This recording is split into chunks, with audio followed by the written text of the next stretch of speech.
Hello student, आज हम प्रतिशतता के अंतर्गत प्रश्नावली 16.4 का 8वां प्रश्न से हल करेंगे। मैं हूं परमानंद पटेल। स्वागत है आपका आपके अपने चैनल पीएन पटेल क्लासेस पर। तो आइए देखते हैं प्रश्न। कितने समय में 800 रुपए 12.5% वार्षिक ब्याज की दर से 925 रुपए हो जाएगा। अब यहाँ पर जो है, अभी तक जो हम प्रश्न देखे हैं उसके हिसाब से अगर देखा जाए तो यहाँ पर बोल रहा है कितने समय में, यानी कि हमको समय ज्ञात करना है। 800 रुपए यानी कि ये 800 रुपए आपका क्या बनेगा, मूलधन बनने वाला है। तो मूलधन है 800 रुपए। 12.5% वार्षिक यानी कि ये क्या हो जाएगा, दर हो जाएगा 12.5% वार्षिक। और समय तो हमको ज्ञात करना है, मूलधन हो गया, दर हो गया, समय ज्ञात करना है। 925 रुपए हो जाएगा, यानी कि 800 रुपए जो है 925 रुपए हो जाएगा बोल रहा है। यानी कि 925 रुपए क्या है यहाँ पे, ये है मिश्र धन। बिल्कुल सही, मिश्र धन यहाँ पर 925 रुपए। अब यदि यहां पर हम देखें तो आपको जो है मूलधन दिया गया है, मिश्र धन दिया गया है, तो हम ब्याज जो है प्राप्त कर सकते हैं। और ब्याज बराबर होता है मिश्र धन ऋण मूलधन। अब यहां पर मिश्र धन है 925 और मूलधन है 800, यानी कि यहाँ पे ब्याज कितना हो गया, 125 रुपए होता है। अब यहां पर जो है अगर हम लोग सूत्र देखते हैं तो साधारण ब्याज बराबर क्या होता है, साधारण ब्याज बराबर होगा मूलधन गुणित दर गुणित समय और बटे में हो जाएगा 100। मान रख दीजिए, साधारण ब्याज कितना है 125 रुपए, मूलधन कितना 800, दर कितना है 12.5 और समय हमको ज्ञात करना है और बटे में क्या है यहाँ पर, यह है 100। अगर यहाँ पे 100 का भाग हो रहा है इस तरफ आएगा तो क्या हो जाएगा, निश्चित रूप से गुणा होगा। तो ये हो जाएगा 125 गुणित 100 और यहाँ पे 800 और ये जो 12.5 दिया गया है ये समय के साथ गुणा हो रहा है, इधर आएगा तो क्या हो जाएगा, भाग हो जाएगा। तो यहाँ पे हो जाएगा गुणित 800 बटे में और ये 12.5 बराबर क्या हो गया यहाँ पे समय। अब ये जितना कटेगा इसको हम कटा देंगे तो ये 2 जीरो और ये 2 जीरो कट जाता है। और यहाँ पर 12.5 जो दिया गया है उस दशमलव को हटाने के लिए हम क्या करेंगे, जैसे अंश में दशमलव हटाना होता है तो हर में हम लोग लिखते हैं, तो वैसे ही यहाँ पर हर का दशमलव हटाना है।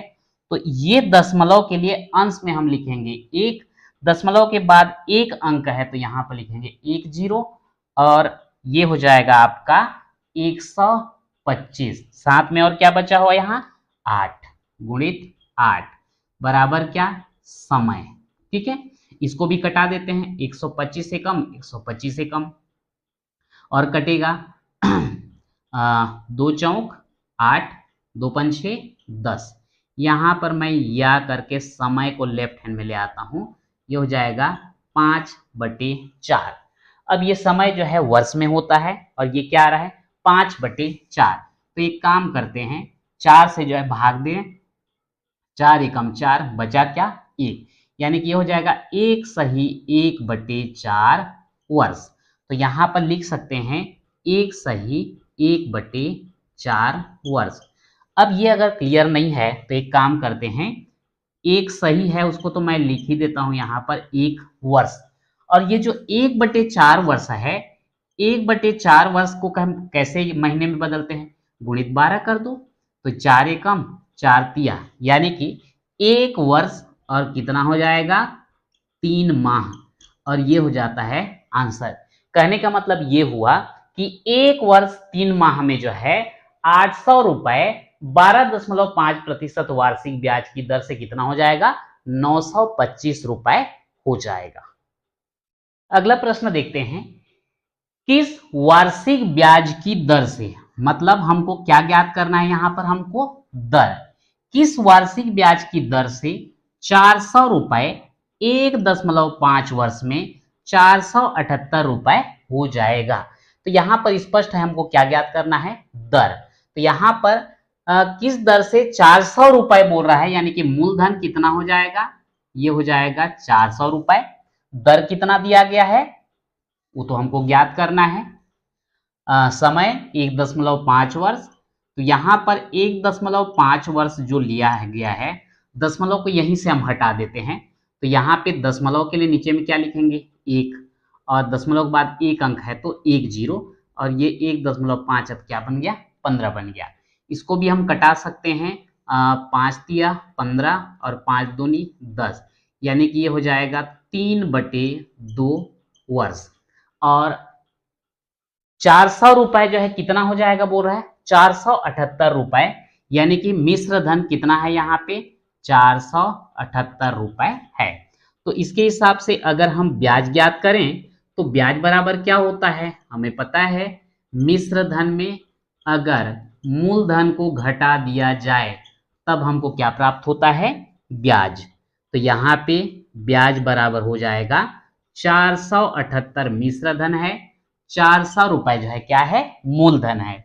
अब यहां पर जो है ब्याज का सूत्र भी हम लगा देते हैं, क्या हो जाएगा, ब्याज का सूत्र लगाएंगे तो मूलधन गुणित दर गुणित समय और बटे में आ जाएगा 100 बराबर 478 में 400 घटा देंगे तो क्या आएगा, 78 आएगा। अब यहाँ पे मूलधन कितना है, 400, दर कितना है वो हमें ज्ञात करना है, समय कितना है 3/2, और बटे में कितना 100, पूरे का बटे 100 बराबर 78। चलो यहां तक ठीक। अब यहां पर 100 का इधर भाग हो रहा है, उधर क्या हो जाएगा, गुणा हो जाएगा। तो ये हो जाएगा 400 गुणित दर गुणित 3/2, और इधर हो जाएगा 78 गुणित 100। अब यहाँ पे दर हमको ज्ञात करना है, लेफ्ट हैंड में रखिए, बाकी पूरा का पूरा जो है राइट हैंड में ले जाते हैं। तो एक काम करता हूं, मैं इसको आगे यहाँ पे लिख देता हूं ताकि हमको कटाने में कोई दिक्कत ना हो। तो दर बराबर हो जाएगा 78 गुणित 100, और इधर बटे में 2 है तो उसको भी ले जाते हैं ऊपर, और बटे में क्या क्या आ जाएगा 400 और 3, यहाँ पे हो जाएगा 400 गुणित 3, यहाँ पे 2 जीरो, यहाँ पे 2 जीरो, सीधा सीधा कट गया। डायरेक्ट 2 जीरो कटाने का मतलब यह है कि हम 100 से भाग दे रहे हैं, ठीक है।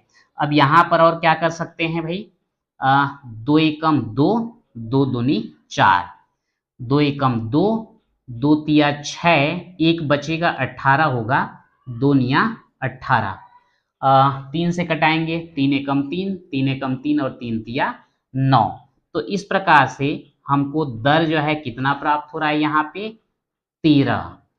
13% वार्षिक ये जो है दर होगा, और यही होगा हमारा आंसर। कहने का मतलब 13% वार्षिक ब्याज की दर से 400 रुपए जो है 1.5 वर्ष में 478 रुपए हो जाएगा। अगला प्रश्न है, कितने समय में, यानी कि यहाँ पे समय ज्ञात करना है, कोई धन 10% वार्षिक ब्याज की दर से दुगुना हो जाएगा।